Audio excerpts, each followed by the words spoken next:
Your Steve Jones Show podcast is loading now. The Steve Jones Show podcast is sponsored by Sunbury Motors, North 4th Street in Sunbury, and Sunbury Motors Kia, routes 11 and 15 in Hummel's Wharf.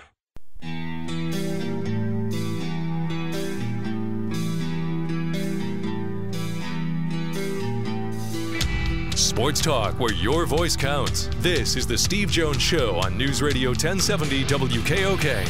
Now from the Sunbury Motors Studio, here's Steve Jones.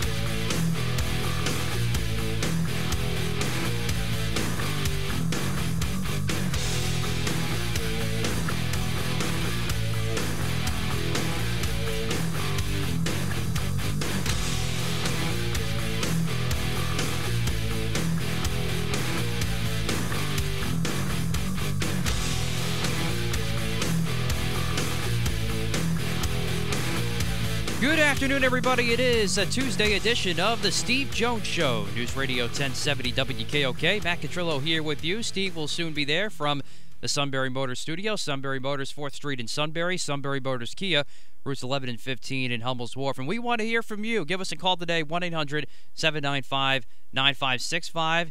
You can tweet us at Steve Jones PSU. Find us on Facebook at The Steve Jones Show. And also email us, stevejones@WKOK.com. And lots to talk about today. We'll have Neil Colong joining us on the show today to continue our recap of NFL Championship Sunday, get ready for Super Bowl 44, and also to talk about something new that's popped up today that we're going to see experimented during Sunday's Pro Bowl, which you can hear right here on WKOK. And it's an alternative to an onside kick. So basically, if you're a team that scores, you're trying to get the ball back via an onside kick, you now have two different options. Obviously, if you want to try and play defense, you can just give the ball back to the the opposing team at that team's own 25-yard line. Or the new second option is for the scoring team to run one additional play from its own 25-yard line after they score, which is essentially going to be a 4th and 15. Because the rule is you have to get at least 15 yards or more on that next play from your own 25 after you score to get the ball back, and you would continue the drive from the end of the play if you get it. So it essentially is a 4th and 15. But if you don't convert that play, then the opposing team can take over at the dead ball spot. So that poses lots of different strategy and game management from coaches now if this were to be in place. This was a rule that actually was proposed by the Denver Broncos last year, but it was shot down by the owners as the NFL continues to reevaluate the future of the kickoff total in the game to try and make the game safer. Of course, they've done other avenues to keep it in the game, but also make the game safer. But we know sooner or later this might be eliminated completely. And this, I think, is a good way to do it. And a good way to find out how this is going to work is in the Pro Bowl Sunday. And I get it. Nobody cares about the Pro Bowl. I know this and that, maybe except for me. But either way, you're going to see a lot of scoring in Sunday's game. You always do with the Pro Bowl. So, therefore, you're going to see a lot of kickoff opportunities and a lot of kickoff opportunities, too. Everybody loves the Pro Bowl. The McCaffrey family loves the Pro Bowl. Hey, I do. I love the Pro Bowl. Well, Jack and I talk about a wide variety of things, in part because we're actually two people that have a wide variety of interests. Well, we always talk. We usually talk a lot of business, and he'll say to me, he says the Pro Bowl. He says, like he and Joanne loved going to Hawaii when Jack was playing. I mean, that was great. I pointed out to him. He goes, the game is so useless now. It's like, And I said, yeah, but Jack, I said, you should see the ratings for it. He said, what are you talking about? Like last year's Pro Bowl got a 5.1. Do you realize the American League Championship Series between the Astros and the Yankees got a 3.7?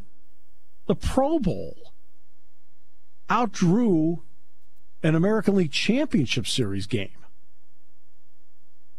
They're not going to get rid of it. Because it's the NFL and it's the second to last football game until the end of the year. I mean, I don't know what to do with it because, I'll watch like 2 minutes of it and I'm like, oh, whatever. Now, I think what they want to do with it this year, I do agree with, and that is I think it is a great spot. For example, the way college basketball uses the NIT, to experiment with some rules. Find out if there's any traction to it. You notice that in college basketball this year, the three-point line is back. Well, that's the exact distance they used in the three-point line when Penn State was in the NIT 2 years ago. They use it to experiment with certain things. Shot clock, okay? You miss a shot, you get the offensive rebound. The shot clock used to go back to 30. Now it's 20. Again, same thing. They experimented with that in the NIT. Okay. Well, I think the Pro Bowl is a perfect venue, or avenue, I should say, to experiment with rules. In other words, onside kick. Right? I've advocated for probably a year now that the onside kick should be a play. You put the ball at the 35-yard line, you got to make 10 yards, which is like a 4th and 10. If you get sacked at the 27, they take over at the 27.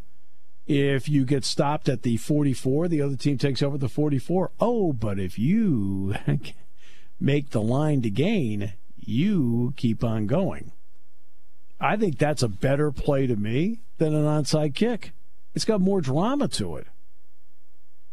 In the way the onside kick rules are now, it's really difficult. I mean, you have to really botch it up on the receiving team to not get an onside kick, or the kick is so good and so precise and takes the right bounce that you get. I mean, that would be something you experiment with.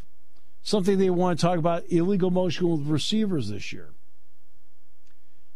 Or for receivers in a 2-point stance, they should have the ability to change their pivot foot. Why not? Why not? Instead of being called for illegal motion or false start, you can change your pivot foot.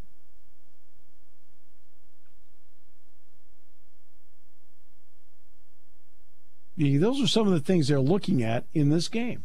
That's fine. Experiment with it.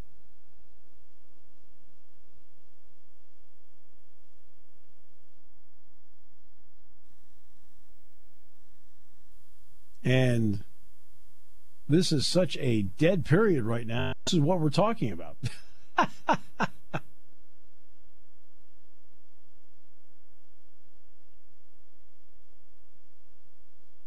But just, I mean, I know you're a huge fan of the Pro Bowl. You'll be locked in for all 3 hours. No question. Why?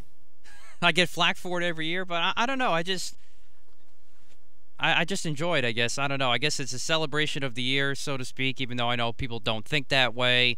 You get to see all the different guys that play against each other normally during the year, play with each other. You get all the different inside angles, and you get to hear the plays being called in that you don't get to hear during a real game. I don't know. I guess it always just appealed to me for whatever reason. And it's football. Regardless of how bad or good it is, it's football. I like the preseason, too, and nobody likes the preseason either, so I'm just a different cat. Xavier Rhodes was just named to the Pro Bowl today. That's all you need to know. He had an incredibly mediocre season, but they're out of guys. Xavier Rhodes.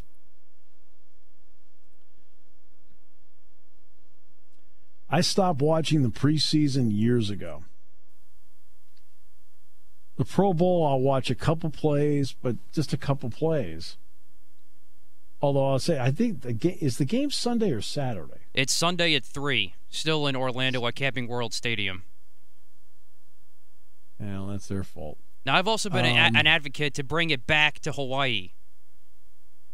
Well, yeah. Because that was the other reason why I liked it so much, because I liked seeing football being played in Hawaii. Believe me, the players want to play in Hawaii. Yeah, exactly. And I went to Honolulu for my honeymoon with Lisa, and one of the things we did was we took a tour of Aloha Stadium. Now, that is not far, I believe, from Pearl Harbor, correct? That is correct. Yeah. It's actually the same side of the island. Yeah.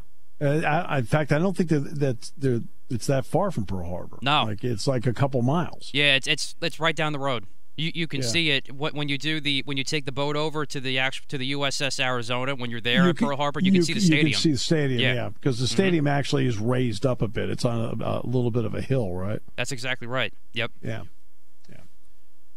Look, there's no doubt in my mind the game should be there because I think it's just best for everybody. And I say this with all due respect to Orlando. I've done a lot of games in Orlando over the years.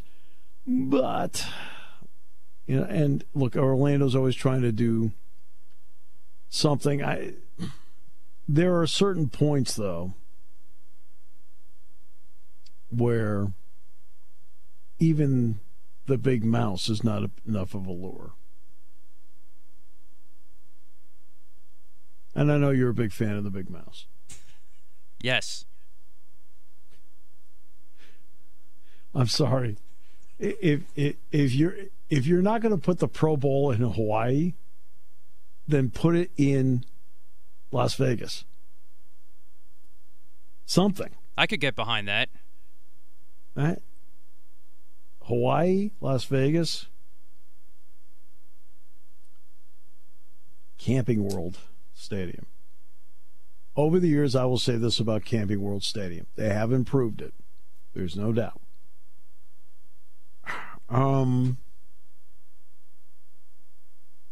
I've gone to Disney once, and I'm really glad I went. Enjoyed it. Would I go back? No. I've already gone. You're killing me. Right? MGM. I've gone there. Did I enjoy it? Yes. Would I go back? No. I've already done it. I don't need to go back. Okay? You're also talking to a guy that's been to Disney 7 times, so we're just on opposite ends here. But that is fine. Again, how many times have I said on this show, everybody has their own interests. I don't put down anybody. I'm not putting down anybody's interest in going to Disney. I'm saying I've gone. I'm all right. Okay? Now, if I were to pick one I would go back to, it would be Epcot. Now, I'd go back to Epcot. My wife and I thoroughly enjoyed going to Epcot. We're like, oh, hey, this is nice. We mind going to see this again. Now, probably after the second time I'd be done, but that's it. I'm killing you here. Good choice, Have you gone to Dollywood? No, that I need to do, and I have not done it. I never been to Dollywood. No, Dollywood, have not been there. I do like going to historical sites. Me too. That's, for example, I mean, like even subtle ones. I'll give you one. A year ago, Penn State played basketball in Tuscaloosa, and we had a little extra time down there because we'd gone down, played on a Wednesday night in Pittsburgh, and then flew to Tuscaloosa after the game, and we're playing until Friday night. So we had all day Thursday there. So Dick and I went over to the part of campus, which is actually close to the football stadium. It's in between the football stadium and the basketball arena, where Governor George Wallace stood in the door and refused to integrate. It's a historic building, plaque, the whole thing. Dick and I went there in the area, went into the building, the whole thing. Right? I mean, we'll do that sometimes when we get an opportunity. That's, that stuff, I'll do. It's a historic battlefield. I'll go over there.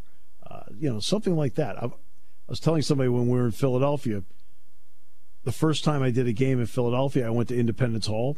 I said, the irony is, that was 40 years ago. I haven't been back since. I assume it looks the same. I know when we did a tournament in Charleston, but I had to leave the tournament. It was a split tournament, played Thursday, Friday, Sunday. Well, the Saturday I was at Michigan State doing football, and I flew back and then finished the tournament out. Dick went over to Fort Sumter. And so, I mean, we'll do something. Yeah, I've been to the Alamo, the whole thing. Would I go back to the Alamo? No, I saw it. We're done. It's like, okay, I went. I'm done. Big Mouse, done. You can't wait for the 8th time you go see the Big Mouse. Absolutely. And hopefully that'll be with Luke. Now, see, now that's different. See, now that's different. Right? Taking him down there, really cool. Take your son there. Get him into everything that's going on. That'll be a lot of fun for you. A lot of fun. Very rewarding. Now, does Lisa like going there? She's actually never been. No. Well, my advice to Lisa is simple. Once you've gone once. And she'll tell you the same thing. See, every time I talk to her, we get along great. I know. It's pretty funny. We see things, a lot of things the same way. Like, again, I went. And now I'm done. I don't have to go back. And some people will go back 20 times. And guess what? I think that's really great and cool. But it doesn't mean I have to do it, right? I mean, I'm going to Michigan tonight. How many times have I gone to Michigan? So there are things I do a lot. I'm going to Ann Arbor.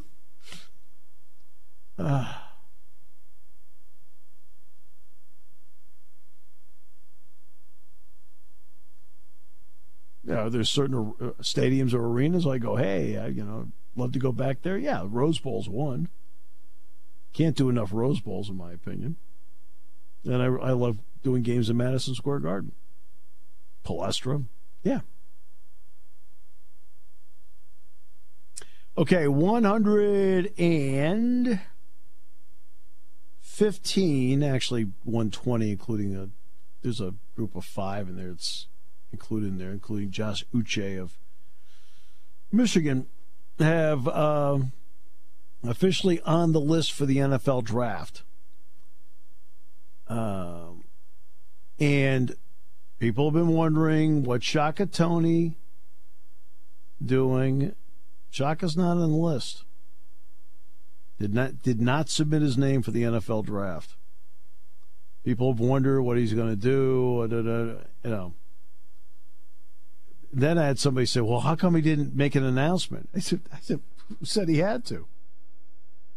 He doesn't have to if he doesn't want to. He's not changing his status. Why does he have to announce it? I mean, Journey Brown didn't. Journey Brown did not post anything about.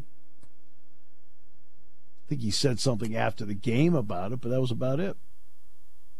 And he was eligible. And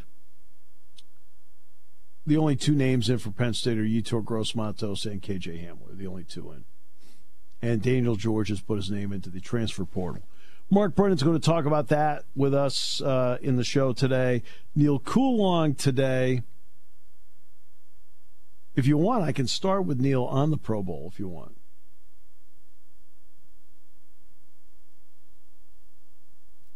That works for me if you want.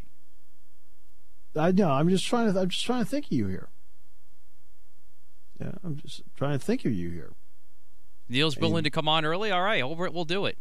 I mean, the other part is that when it comes to the Pro Bowl, the guy in the corner office, he might put some coin on it. Although he's more inclined on ponies. Yeah, actually, I don't know. I think he would do that over the Pro Bowl. I don't think he's very fond of the Pro Bowl either. This guy would do prop bets in the Pro Bowl. Like, okay, will the opening kickoff be a touchback? We won't tell him there are no kickoffs in it, but we'll just see if we can lure him into a bet. There are no kickoffs in the Pro Bowl. I'm telling you, by the time we're done, we'll have him cleaned out. He'll actually need to actually go out and do sales. We'll come out. It's our way of forcing him. We'll come back with more in a moment here on News Radio 1070 WKOK. Indulge your inner chocoholic. The Chocolate Gala to support the Donald Heater Community Center will be held February 1st at the Lewisburg Hotel. Doors open at 5:30 p.m. This fundraising event offers music, hors d'oeuvres, a live and silent auction, raffle tickets, and of course, delicious chocolate creations from both amateur and professional bakers, and an open bar with signature chocolate-themed cocktails. Tickets are $75 each, or reserve a table for 8 people for $520. Go to donaldheater.org/events or call 570-524-5000 to reserve your tickets. It may be winter, but the folks at Susquehanna Life magazine are hard at work on the spring 2020 issue. And right now, there's a special buy one, get one free subscription offer. Hi, this is Erica Shames, founder and publisher of Susquehanna Life magazine. We're excited to start our 27th year publishing Susquehanna Life, and we want everyone listening to feel the excitement too. Now is the time to order your new subscription. Call 1-800-232-1670. Order a new subscription to Susquehanna Life and get a free gift subscription. Inside each issue of Susquehanna Life, you'll find gorgeous color photography and award-winning articles. The most frequent compliment we hear, "I've lived here all my life and I never knew that until I read it in Susquehanna Life magazine." Don't delay. This buy one, get one free offer is only good for a limited time. Call 1-800-232-1670 right now. Order your new Susquehanna Life subscription and you'll get a free one. Call now. Peter Lynch, who once managed one of the most successful mutual funds in the world, said, "Know what you own and know why you own it." I'm Ben Wilhelm from Lone Oak Financial Services. Many new clients come into my office seeking guidance for previous investments, wondering why they haven't received the 6 or 7% return that they were guaranteed. Most often, people don't know what they own and why they own it. We work with our clients to avoid certain financial and investment pitfalls. Maybe you feel uncertain about how your money is invested. As an accredited asset management specialist, I am here to give you a second opinion and help you invest in a way that is more appropriate for you. I look forward to meeting with you at Lone Oak Financial Services, Commerce Avenue, Selinsgrove. Visit us at loneoakfinancial.com. Registered with and securities investment advisory services offered through Brokers International Financial Services, LLC, member SIPC. Brokers International Financial Services and Lone Oak Financial Services are not affiliated companies. Join News Radio 1070 WKOK Monday through Friday mornings from 8:30 till 10 for our live local telephone talk show, On the Mark. It's time to really move on. Get the good old boys out of there. Get the women that are running in there to take care of this. Could they do any worse? Let's rebuild this Republican Party with people who aren't afraid of a coward and a bully. On the Mark, weekday mornings from 8:30 till 10, only on News Radio 1070 WKOK. Susquehanna Valley RV. Take off for exciting new places. Take off for the wide open spaces. A new adventure is waiting for you. Friends to make, great things to do. There's an exciting new world waiting for you at Susquehanna Valley RV, a camper's best friend. Check out the great selection at Susquehanna Valley RV on Route 522 Selinsgrove and Route 11 Bloomsburg. You're in charge of hiring, and Indeed has solutions, like online skills tests, which let a candidate show that they're the right hire. Indeed will also give you this sticky frog, which will suddenly leap and stick to the face of the perfect hire. Okay, there's no sticky frog. But skills tests, that's a for sure.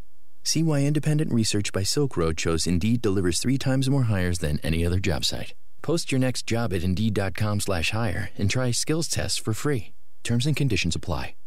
CBS News Special Report. Democrats are arguing for a fair process as the Senate impeachment trial of President Trump gets underway. House Manager Adam Schiff said Americans are entitled to the truth. This trial should not reward the president's obstruction by allowing him to control what evidence is seen and when it is seen and what evidence will remain hidden. White House counsel Pat Cipollone. You look at those articles alone and you will determine that there is absolutely no case. Both sides have agreed to some changes in the proceedings. CBS's Allison Keyes has the details. What's different now is that the record of the House impeachment proceedings will automatically be admitted into evidence. Previously, a vote would have been required. Also, both the White House defense team and House managers will have 3 days instead of just 2 days to make 24 hours of opening statements. CBS News Special Report. I'm Pam Coulter. Tolpahawken Mountain Spring Water is my go-to. I love hiking and being outdoors, but it is a must to drink plenty of water, especially when you're on the go. But not all water is the same. Tolpahawken is natural mountain spring water. I avoid muscle cramps and fatigue when I exercise thanks to Tolpahawken. Tolpahawken Mountain Spring Water, Northumberland. Delivery to your home or office. Keep a bottle with you all the time. Tolpahawkenwater.com. Tolpahawken, clean, clear water.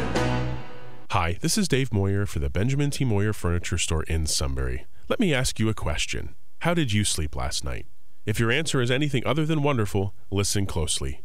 We believe that everyone should have a great night's sleep.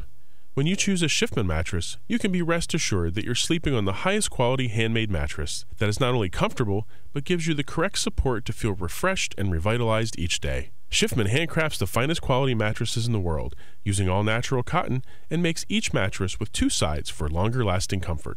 Prices start at just $169 twin each piece. Right now, save 35 to 50% off factory-suggested retail, plus up to a $400 rebate on select styles. In recognition of our 85-year partnership with Schiffman, we're doubling their factory rebate for January. That's right, save up to $800 off select sets. Please accept my invitation to visit the Benjamin T. Moyer Furniture Store, 35 South 4th Street in Sunbury, or visit us on the web at moyersfurniture.com. Home renovation is a very personal experience, and the end result should leave you falling in love with your new space over and over again. And achieving that takes attention to detail, care, and investment in quality. The expert kitchen and bath designers at Lewisburg Builder Supply know what that means, and they're ready to help you walk through the process with free in-house measurements, free computer design, and recommendations on the pros who can help you get the job done right the first time. Call today at 523-1248 to schedule an appointment or visit lewisburgbuilders.com to use our online appointment feature. The Kitchen and Bath Design Center at Lewisburg Builder Supply, 160 Hafer Road in Lewisburg. The Western Pennsylvania Conservancy protects our region's lush forested ridges and valleys, restores miles of rivers and streams, and helps wildlife thrive. For 87 years, we've preserved our region's most exceptional places, like Ohiopyle, Raccoon Creek, and Erie Bluffs, and many of the other places you enjoy. As a member-based nonprofit, we can't do it without you. For more information on memberships or to help protect our places, visit waterlandlife.org. Have you heard about Pennsylvania eWIC? eWIC is a quick, easy, and convenient way for families on WIC to use their benefits at the grocery store. Your eWIC card will save you time at the checkout. No more paper checks. You can buy your WIC foods in as many shopping trips as you need. Don't miss out. Call 800-WIC-WINS. That's 800-942-9467. Or get started online at pawic.com. This institution is an equal opportunity provider, paid for with Pennsylvania taxpayer dollars. Taking your calls at 800-795-9565. This is The Steve Jones Show on News Radio 1070 WKOK.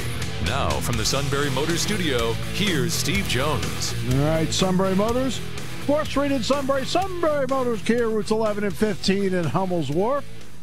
Next half hour, we'll have Neil Coulong. Let's bring in Mark Brennan from Fight on State, 24/7 Sports. Always great to have Mark with us. Nice. So there you go. You know, the great man himself. The voice of God outside of you. He is. You know what? You know what's cool about him? Is that he's just a down-to-earth guy. He's one of the nicest guys on the face of the earth. He wanted to talk about a couple quick things, but he is, and he was telling me how terrific Miles Sanders is. Right? He's had a chance to get to know him and so forth. It's really nice. All right, so I want to get to the basketball part first. You have followed this basketball program with great diligence for 4 decades. I mean, 4 decades worth. When you look at this team and how it is put together, what are you seeing elements in this team that might be a little bit different than some of the other teams you've covered? Yeah, Steve, I think without question it's the most athletic across-the-board team that they've had. They've had teams. Remember the Sweet 16 team? They had some really good athletes, but and they had a lot of veteran players. But I don't think they had athletes to this level. And I think when you see this team excel and play well, it's when they have everybody out and running and pressing and stealing and blocking shots. It's really fun to watch, and on the other hand, when they struggle is when teams are able to kind of slow the pace against them. I mean, we saw it against Rutgers. We obviously saw it against, Minnesota, Wisconsin, was obviously the ultimate example. So I think the key for this team moving forward is finding a way to not allow some of these other teams that don't like playing at that pace, that are looking to limit the number of possessions, to kind of force your will on them.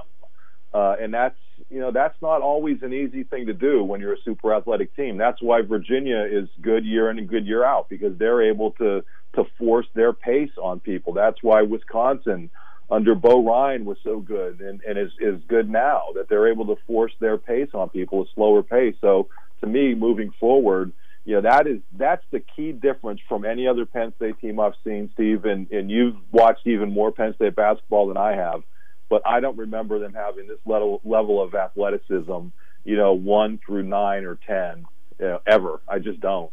And part of the ability to move up or down in the conference is not just how well you play, but how good is everybody around you. When you look at the Big Ten in this particular year and you see the trouble people are having, quote, winning on the road, how deep, in your opinion, is this league? Well, it's 12 deep, right? I mean, there are really two teams when you look at the net rankings, and I think that's a fair evaluator. Yeah. I think there are 12 teams in the top, you're right around there in the top 50. So what that means is when you're playing these teams, and if you're able to beat them, I mean, that's good for your resume. So outside of Northwestern and Nebraska, and listen, neither of those teams is any picnic if you're playing them on the road. Yeah. But I don't remember ever seeing, and again, sometimes our memories are short and we're focused on what's happening, more recently. But I can't remember, obviously when they've had all but two teams with legitimate shots at the NCAA tournament. I mean, even, obviously the last few years there's only been 14 teams for the last however many years. Right. But even before that, I just don't remember, there were always, 3, 4 relatively easy outs. Unfortunately, in some years, Penn State was among those teams. Right. But I just don't remember it being this deep. I don't. And, it's kind of a blessing and a curse, because I think what you're seeing, we just saw Ohio State and Michigan fall out of the top 25. And obviously part of the key there is that they're playing in this super tough conference where it's kind of everybody's beating up on each other. So I think that's difficult now, but I think once Big Ten teams get into the tournament, the teams that make it to the tournament, I think it's going to serve them well, because they'll have gone through a gauntlet. Yeah, they will have. There's no question about that. How interesting is it to have a college basketball season, I'm talking nationally, with no dominant team and no star? No, it's great. I love it. I mean, I think it's tremendous. Lamar Stevens, I think, said after the game the other day, and I believe this. I think he's right, that, one of the keys is that you're seeing kind of a return to, maybe glory isn't the right word, but a return to prominence of teams with veteran players. I mean, obviously we saw it last year. We've seen it with Villanova and how well they've done. And I like that. I'm not against one and dones. I'm not against kids coming in and making whatever money they could make. That's up to them. But I really enjoy being able to follow teams and follow players. Cassius Winston, he's been there. Right. It's like back in the 80s when it was a blast to follow the Big East, because you knew who was playing all the time. But I think beyond just the name and face recognition, you have these veteran teams that, some of the teams that are loading up on the one and dones, the Dukes and the Kentuckys, now all of a sudden they're struggling against these teams. And I think that's good for college basketball. I think the more teams that you have, if you're going into a season and you can't automatically say, okay, this is who's going to be in the Final Four, that makes it that much more fun to me. I have nothing against Duke, but the years when you could just automatically place Duke or Carolina or Kansas or Kentucky into the Final Four. That to me isn't fun. Right. When you have years like this where, Baylor's playing well. You just look around the NCAA. San Diego State. You see all these teams Dayton. you see once in a while. Yeah, it's crazy. So to me, I like that. That makes it more fun. Obviously, right now, it's difficult to really focus in on everybody across the nation. But as the season winds down and we get into conference tournaments, it is going to be an absolute blast. And I think that's going to carry over to the NCAA tournament. And that's why, listen, when we cover a team, we try to be as unbiased as possible. But I will tell you this, that anybody who covers a team and says that they don't enjoy going and covering the NCAA tournament, they're lying to you. Because to me, if Penn State's able to make the NCAA tournament, that makes my job that much more interesting, that much more fun. The years that Penn State has been able to do it, it's been an absolute blast to do. So for me, I'm not saying this as a fan of the team. I'm saying as somebody who likes to cover high-level college basketball, it would be tremendous if Penn State makes it to the tournament this year. Right. It's interesting. Duke has, in the last 15 years, Duke's only made the Final Four twice. And they won both times. They won both times, but they've made it twice. So, interesting. Well, I think it does. But doesn't that also speak to the whole one-and-done culture? Yes, it does. It does. I agree with you. I think it speaks It speaks exactly to the one. It's older teams that get there. Virginia, Texas Tech were older teams. Texas Tech may have been transfers, but they were older teams. Yeah. And that's where, if you are a Penn State fan, you're hoping that with the nucleus they have of older players, that it's able to carry them. And listen, it goes beyond. Now I think it goes beyond just Lamar Stevens and Mike Watkins. I think you're seeing in John Harrah, he's stepping up and playing like a junior now. Yeah. Obviously, Jamari Wheeler's not giving you a whole lot scoring-wise, but what the tone and the tempo that he's able to set. Brockington has been around for a while. Obviously, Curtis Jones has played at, this is his third different school. Right. So these are guys who are veteran players that I think if Penn State's able to get there are going to be prepared to do some things. The key is, I think as Pat Chambers has said, you have to hold serve. Losing that once to Wisconsin was tough. Now you have to go get one somewhere else and then kind of hold serve as best you can at home. And I think if they do that, they should be okay. All right, football now. The offensive side of the ball will have a new offensive coordinator, quarterback coach. We'll have a new offensive line coach, and now as a new wide receiver coach.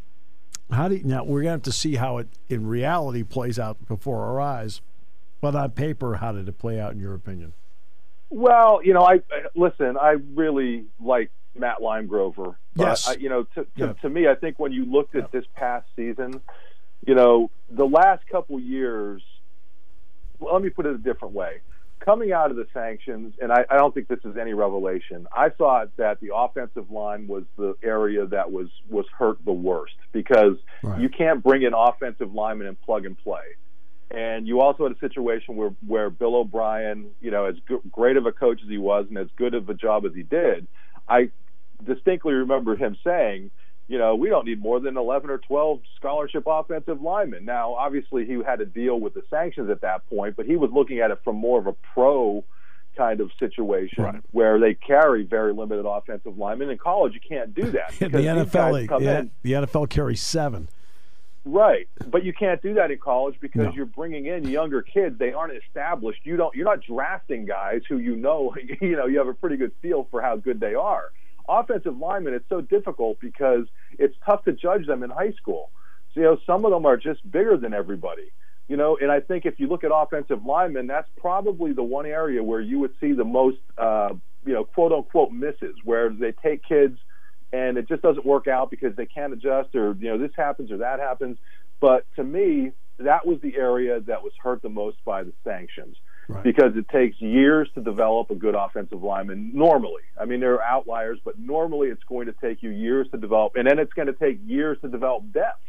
So I think until the last couple of years, you could use that as an excuse. But I think the last 2 years, the offensive line has been good, but I don't think it's lived up to expectations. So I think they needed to make a change there. And I think with the veterans they have coming back, I'm really anxious to see how they're able to do. With respect to the offensive coordinator and the receivers coach, to me, it really helps that you have a veteran offensive line. You have running backs who have played a lot of football, and you have a quarterback who's played a lot. So I think that's going to be really helpful. The area where I think you have to look, I mean, obviously tight end they're going to be fine too, but I think you have to look at the wide receiver position. And, you know, Jared Parker, 1 year, for me, it was very tough to judge what he was able to do because he was dealing with a young crew. They lost a bunch of upperclassmen who I didn't think were going to play a heck of a lot outside of Juwan Johnson into the transfer portal. But I thought that group underachieved this year. And I'm anxious to see what a new wide receivers coach is able to do. Now, obviously, you're losing K.J. Hamler. To me, I think Dotson has a huge upside. You're losing Justin Shorter. To me, I thought he had a gigantic upside, but it just didn't work out for whatever reason. But the receiver spot is where I think we're going to have to keep a serious eye because they've recruited well there the last couple of years. It's just a matter of getting guys who haven't played a lot of football to maybe step up and maybe squeeze some more out of a Daniel George or a Cam Sullivan-Brown who was injured for a lot of last year. But that, to me, is the area in the spring that I think all eyes ought to be on because I think they're going to be pretty good everywhere else. The only two names entered into the NFL draft that were released by the NFL today were Yetur Gross-Matos and K.J. Hamler. That means everybody else has decided they're not going to go that particular route. Yep. Now, the whole world's thinking about Shaka Toney. And I believe Daniel George wants to put his name into the portal. Right. So just your thoughts on those two guys and how the draft part played out. It's a little bit different how it played out last year. Yeah, to me, Yetur was a no-brainer. I mean, and I think if you look at mock drafts, you know, it's a situation where if you're going to be a first-round pick, you'd be crazy to risk being injured. It just doesn't make any sense whatsoever. Right. KJ, to me, is a different story. Now, the first thing that I would say is I don't know what his financial situation is or what his family's financial situation is. But if we look at it from a purely football perspective, I think he was a guy who needed another year. I mean, if you look at the end of the last two seasons, his production really tailed off. And I'm fairly certain, I don't have the stats right here in front of me, but in the last 5 games of this season, he didn't have a single touchdown catch. And that's kind of when you're pushing to make, you know, are you going to get into a BCS game? Are you going to, you know, what's going to happen against Ohio State? So his production fell off. And then I read something today that I didn't even realize this, that if you're a redshirt sophomore, I don't think you can compete at the combine. Yeah. So he's going to be relying on his Penn State Pro Day. And if I may be wrong on that, I think I'm right. But, you know, if all he's doing is relying on his Penn State Pro Day, boy, I think he could come back and improve some things. But to argue with myself, there's also the injury factor. But I look at the depth of the wide receiver position in the draft this year, and I think it's going to be difficult for him to be more than maybe a third-round pick. I really do. You know, given some of his injury history, given some of the lack of production. Now, if he gets on a roster, I think we know that he can do some special things as a return guy, you know, that sort of thing. But I think had he come back, he could have set himself up to be a higher draft pick next year. Again, having said all that, Steve, sometimes kids have financial situations that we don't know about, or their families in a financial situation that we don't know about. I don't know if that's the case with KJ, but that's why I think we could never be overly critical of somebody leaving because we don't know everything that was in play. Yeah, and who knows what he was thinking after getting hurt in high school. Right, and he missed. He missed his entire senior season, essentially, outside of a play or two with a serious knee injury. So, in other words, I'm healthy now. I want to make sure I'm healthy to take the next step. Maybe that played a role. Yeah, no, and it definitely could have. But I mean, he got dinged in the head a couple times the last couple years. You know, you never know. You're one concussion away from so that could have played into it. But I think if you look at it from strictly a football standpoint, where he would be drafted, I think it would have served him well to return. But all those other things absolutely come into play. It's a different era now. I mean, you can't. Sure it is. It's hard to judge kids on this stuff just because we don't know all the factors that were in play. But I think if you look at him strictly from the draft perspective, I think it would have served him well. I think, you know, the guy who I think made a really good decision was Castro Fields.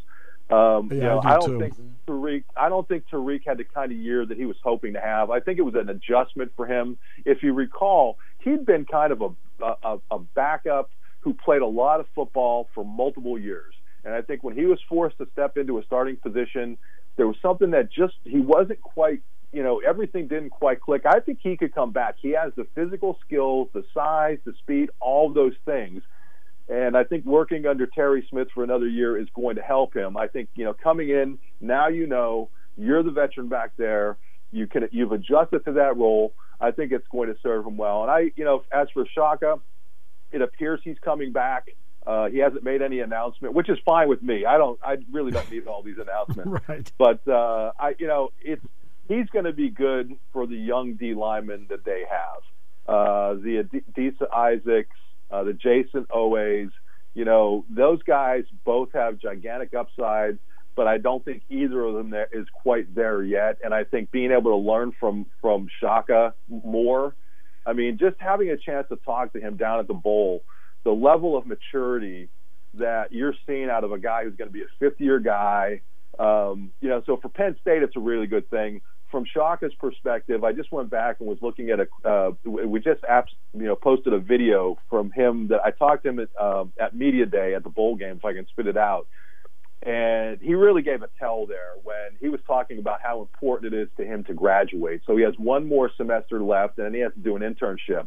And he said it's important not just for him, but he comes from kind of a tough area of Philly, and he wants to serve as a role model for kids who are coming up through that same area and can look and say, hey, listen, if Shaka Toney was able to go and get a college degree, I can go and do it too. I don't necessarily have to be a great football player or a musician. And Shaka was eloquently talking about this. It was really good. This was before he made any decision. So I think there was a lot that went into it from his perspective, and I think having that level of maturity at that position where you have some really good young talent, like guys who I think are going to be stars, having that level of maturity in the room is good. And one last guy, Daniel Joseph. I keep wanting to say Daniel George. I don't know why I do that, but Daniel Joseph, wish him well. I think he got caught in a log jam. Yep. He got caught behind a couple of those young guys. Right. And I think this is one of those win-win situations. We saw it last year with Jarvis Miller going to UMass. Mm-hmm. We saw it with Brandon Polk. Was it Richmond that he went to? James Madison. He played for a national title, right? Yeah, he did play for a national title. Yeah, and Daniel Joseph was, I think I inadvertently, I think said Daniel George. Daniel George is very much here. It's Daniel Joseph that put his name into the transfer portal. And I don't blame him. There's a lot, the numbers are long at that position. All right. Our thanks to Mark Brennan, Neil Coulong, next half hour here on News Radio 1070 WKOK. When it comes to car buying, there's the other guy's way, and then there's the SMC way. The other guys force you into a vehicle you really don't want. The Sunbury Motors way lets you take the time you need to browse, ask questions, and take the test drive and think on it. For over 100 years, the Mertz family and all their employees have made your experience the most pleasant one you'll ever have. The other guys won't offer you the best price for your trade, no matter how much they say they will. The SMC way is their promise to provide you with the most money the market shows your vehicle is worth. The SMC way is to offer you all applicable factory rebates on new vehicles and generous discounts. Looking for a pre-owned vehicle? The SMC way checks each vehicle in a 200-mile radius to determine the lowest price, then beat it. It's the lowest price promise, just part of the SMC way. The choice is up to you, the other guy's way or the SMC way. The SMC way wins every time. Sunbury Motors Company in the North 4th Street Auto Plaza, Sunbury, and at sunburymotors.com. Selling more cars and satisfying more customers for over 100 years. With Christmas bills and heating costs, this can be a terrible time of the year to replace a major appliance. Hi, it's Bart with Peters Home Appliance Center in Sunbury. No matter the appliance that needs to be replaced, Peters is making it easier with 12-month, 0% financing through the end of January. Replace that broken washer, dryer, range, dishwasher, or refrigerator now and take all of 2020 to pay for it. Any make, any model, no minimum purchase required, interest-free. Choose from our top brands like GE, Whirlpool, Frigidaire, Maytag, and Speed Queen Home Laundry. We'll deliver and set up your new appliance for you. And if you ever have a problem, just call us. We service what we sell. No 800 numbers with strangers, no hassles, easy. You see, that appliance disaster really isn't. Make your life easier with Peter's Home Appliance Center, Market Street, Sunbury. 0% financing for qualified applicants. See salesperson for details. So, the other day I had a party. Hey, buddy, did you get the beer from Mid-Penn Beverage like I said? No, I kind of forgot. That will never happen again. Now, without fail, I always go to Mid-Penn Beverage before every party. When I walk in, they know exactly what I want. They have a huge selection of domestic, import, and craft beers, ciders, and wine coolers. I can pick up everything cold right from their cooler. Head over to Mid-Penn Beverage, Route 522, Middleburg. Michael Foods in Klingerstown, one of the largest employers in the central Susquehanna Valley, is excited to announce they are hiring for first and second shift production openings and third shift sanitation. They offer tuition reimbursement, a generous PTO plan, and 8 paid holidays, plus a competitive benefits package. Visit michaelfoods.com/careers and apply now. Equal opportunity employer. Susquehanna Smart Drive wants you to stay safe on the roads. Hi, I'm Charlotte Hackenberg from Danville. Many injuries occur in driveways or parking lots when drivers are unaware that kids are near their cars. Before getting in your car, walk around and check for us kids. Moms and dads, pick a safe spot for us to wait when nearby cars are about to move. And always come with us when we get in and out of a car. Proud supporters of Susquehanna Smart Drive, Zimmerman's Chrysler Dodge Jeep Ram Truck, and WKOK. This is News Radio 1070 WKOK Sunbury and WKOK.com. Sponsored by the Capital One Venture Card. I'm Pam Coulter. With President Trump more than 4,000 miles away at an economic summit in Switzerland, his legal team is battling against his impeachment in a Senate trial. CBS's Allison Keyes reports. Democrats are pushing for Ukraine-related White House documents to be released, but lead House impeachment manager Adam Schiff told lawmakers, The truth will come out. The question is, will it come out in time? White House counsel Pat Cipollone blasted back. When you look at these articles of impeachment, they're not only ridiculous,